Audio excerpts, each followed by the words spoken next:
Hey everyone, and welcome back. Larry here again to share with you a new gadget I got my hands on recently. This is the BrewBuilt X2 UNI jacketed conical fermenter. A lot to say, right? But here it is. This is made by MoreBeer.com, and what you've seen here to my left is their 14-gallon size. They have multiple sizes. I think a 7, a 14-gallon, a 25-gallon, and a 38-gallon, right? Well, this is the 14-gallon. It's actively in use right now. I have a beer in here, a Vienna lager I brewed 5 days ago. It's bubbling away just nicely here, fermenting, and it actually smells great.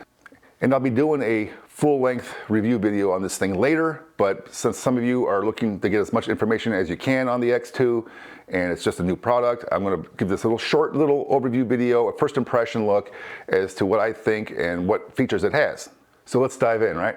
With all the other types of conical fermenters out there in the market today, you might be wondering why this one stands out a little bit more, and there's a number of reasons why. The first thing is it's in the title. It's a jacketed conical. It doesn't use chilling coils. It's actually got a jacket wrapped around the outside of the tank where the coolant and the chilling fluid can be pumped and swirled around and chill, as opposed to the kind that insert through the top with a chilling coil or tube, right? There are a few advantages of a jacketed style fermenter versus the kind where you stick the coil in.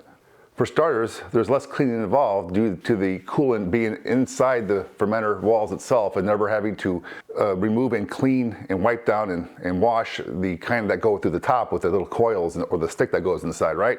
So that's a bonus.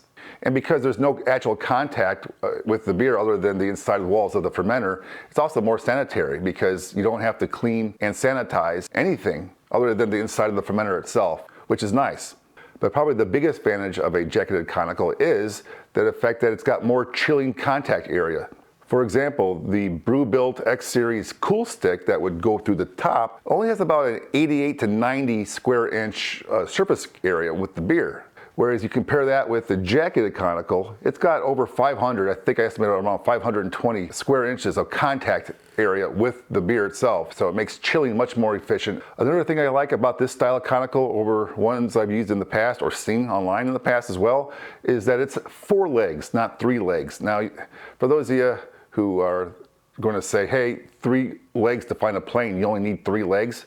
Well, then why are there 4 legs in a chair? 4 legs in a table, right? It's for stability. And I've learned from experience with another stainless steel conical I've used several years back with the 3 legs is that they're easy to tip over, right? So especially when you have a top heavy fluid filled in this thing, it's top heavy, and the 3 legs, it's prone to like getting knocked over, especially if you have it on wheels like I have here. I got casters on this one so I can wheel it around the garage. So having 4 legs for more stability is a bonus in my book. So let's talk a little bit about configurability. What's really cool about this is the various number of ports. This thing is covered in ports. There's 3 ports in the front, there's a dump valve down below, there's 3 ports, actually 4 ports on top. There's the 2 on the side, the big 4-inch in the middle, and a 2-inch on top with the 4-inch in the middle because, I mean, how many different ways and things can you attach to the thing? Well, I don't know. I'll find out as I use this thing. I hope to find out more and explore different ways to use it. Again, I'm not a big user of conicals, as you might know, and I want to put it through its paces, I hope. Going forward, after this batch is finished, I'm going to do more batches in this thing, and in those future videos, I'm going to be using their chiller, the Ice Master Max 2, and dock it up to the jacket here, and I'm going to go ahead and use it as a real chiller. Right now, I'm just out here in my 53-degree garage, heated. It's winter, it's cold outside. I got the whole room temperature controlled for this fermentation here. But in the future, as the spring comes, it gets warmer out, I'm going to go ahead and put their glycol chiller through its paces and try that out as well. So stay tuned, subscribe if you haven't subscribed to get notified and catch that video in the future as well. So I hope this little video scratched your itch to find out more about this device.